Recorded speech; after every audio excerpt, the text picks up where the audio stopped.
نحمده ونصلي على رسوله الكريم اما بعد فاعوذ بالله من الشيطان الرجيم بسم الله الرحمن الرحيم رب اشرح لي صدري ويسر لي امري واحلل عقدة من لساني يفقهوا قولي۔ نبی صلی اللہ علیہ وسلم دنیا کا سب سے مشکل ترین کام لے کر اٹھے تھے اور اس کام کے لیے آپ نے اپنا سب کچھ کھو دیا تھا، ہر طرح کی قربانیاں کی۔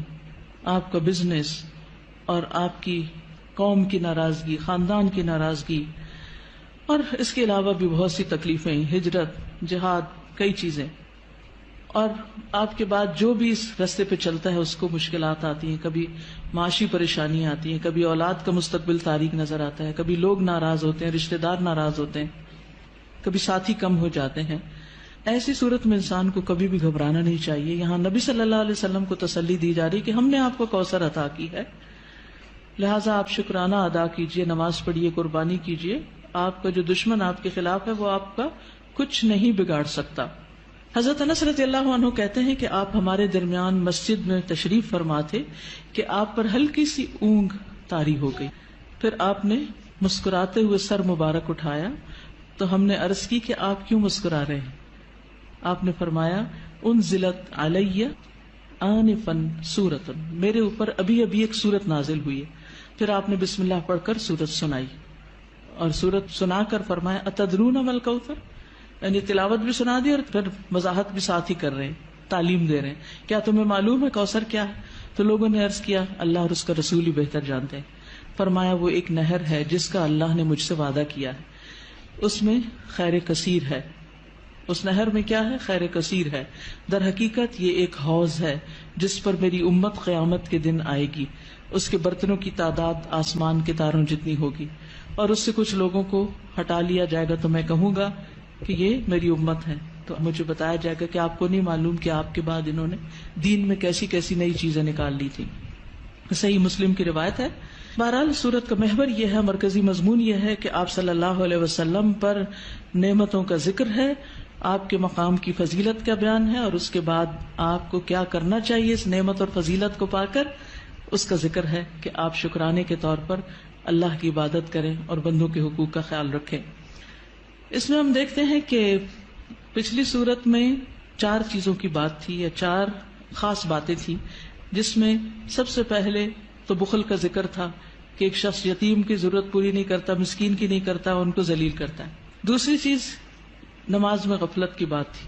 تیسری چیز دکھاوے کی بات تھی۔ چوتھی چیز یمنعون الماعون، لوگوں سے خیر روکنے کی بات تھی۔ اس صورت میں 4 چیزوں کے کرنے کی بات ہے۔ سب سے پہلے بخل کے اپوزٹ کیا ہے؟ الکوثر، خیر کثیر، کہ اللہ سبحانہ وتعالیٰ نے آپ کو خیر کثیر عطا کی، خیر روکی نہیں آپ سے۔ نماز سے غفلت کا علاج کیا؟ فصلی، نماز پڑھو۔ دکھاوے کا علاج کیا؟ لربک، اپنے رب کے لیے پڑھو۔ اور پھر یمنعون الماعون، اس کا اپوزٹ کیا؟ ونحر۔ جو شخص یہ کام کرے، کون کون سے؟ فصلی لربک ونحر، نماز بھی صحیح ادا کرے اور قربانی بھی کرے، صدقہ خیرات بھی کرے، اس کا دشمن سرنگوں ہو جاتا ہے، اس کا دشمن اس پہ غالب نہیں آ سکتا، اس کا دشمن اس کا کچھ بگاڑ نہیں سکتا۔ کبھی بھی آپ کو کسی سے خطرہ ہو، یہ 2 کام شروع کر دے، اللہ آپ کی حفاظت کرے گا۔ مشکلیں آتی اس لیے ہیں تاکہ ہم اپنے آپ کو سیدھا کریں، نمازیں اور اچھی کریں، اور اس کے ساتھ ساتھ بندوں کے حقوق کی طرف توجہ کریں، کہاں کمی ہو رہی، کسی کے ساتھ زیادتی تو نہیں کر رہے۔ تو آپ دیکھیں کہ کیسے مشکلات پر آسان ہوتی۔ آپ کے خلاف بولنے والے اور آپ کے بارے میں باتیں کرنے والے خود ہی خاموش ہو جائیں گے۔ اس صورت کا پس منظر یہ بھی بتایا جاتا ہے کہ جب آپ کے بیٹے قاسم کا انتقال ہوا اور یہ خبر ابو لہب تک پہنچی تو اس نے کیا کہا کہ محمد ابتر ہو گیا، اب ان کا نام نشان مٹ جائے گا، کوئی ان کا نام لینے والا نہیں۔ تو آپ کو تسلی دی جا رہی ہے کہ آپ فکر نہیں کریں، ناکام آپ کا دشمن ہی ہوگا، آپ کو اللہ نے خیر کثیر عطا کر دی۔ تفصیل دیکھتے ہیں۔ انا اعطیناک الکوثر، بے شک ہم نے عطا کی آپ کو الکوثر۔ انا سے مراد اللہ سبحانہ وتعالی، اعطینا ہم نے آپ کو عطا کی۔ عطا کیا ہوتی؟ جس کا بدلہ نہیں چاہیے، ٹھیک ہے۔ الکوثر، کوثر، الکوثر جو ہے یہ جیسے میں نے پہلے بھی عرض کیا، ایک ہے خیر کثیر، کثرت سے خیر عطا کی، بہت زیادہ بھلائی، بہت نعمتیں آپ کو عطا کی، اور انہی میں سے ایک نعمت نہر کوثر ہے یا حوض کوثر ہے۔ بعض کے خیال میں ایک ہی چیز ہے، بعض کے خیال میں دو ہیں۔ نہر جنت میں ہے، حوض عرصات یوم القیامہ میں ہے، یعنی حشر کے میدان میں ہے۔ اور نہر کوثر سے پانی آ رہا ہے کس میں؟ حوض میں، اور اس کی مسافت کتنی ہے؟ 1 مہینے کی لمبائی پہ لمبا اور 1 مہینے کی لمبائی پہ چوڑا، اس کی لمبائی چوڑائی اتنی ہے۔ اور جو نہر کوثر ہے جنت کی نہر، اس کے دونوں کنارے سونے کے ہیں، موتیوں اور یاقوت کا فرش بچھا ہے، مٹی کستوری سے زیادہ خوشبودار، پانی شہد سے میٹھا ہے، دودھ سے زیادہ سفید، مکھن سے زیادہ نرم، برف سے زیادہ ٹھنڈا۔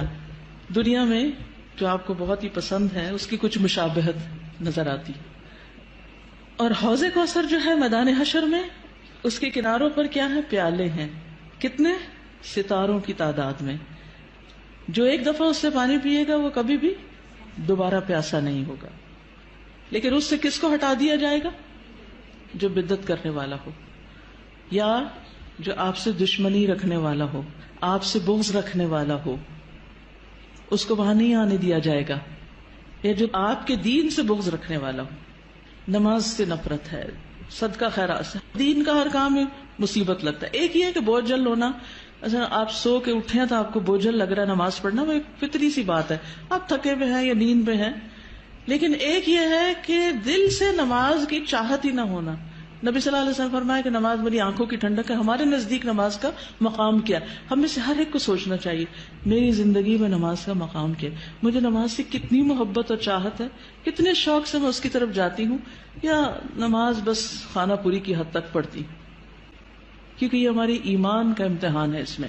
بہرحال یاد رکھیے، جس نے آپ صلی اللہ علیہ وسلم سے دشمنی رکھی، جس نے آپ سے بغض رکھا، جس نے آپ کی شریعت سے بغض رکھا، اس کے لیے پھر کوئی خیر نہیں، کوئی برکت نہیں، وہ حوض کوثر پر نہیں آ سکے گا۔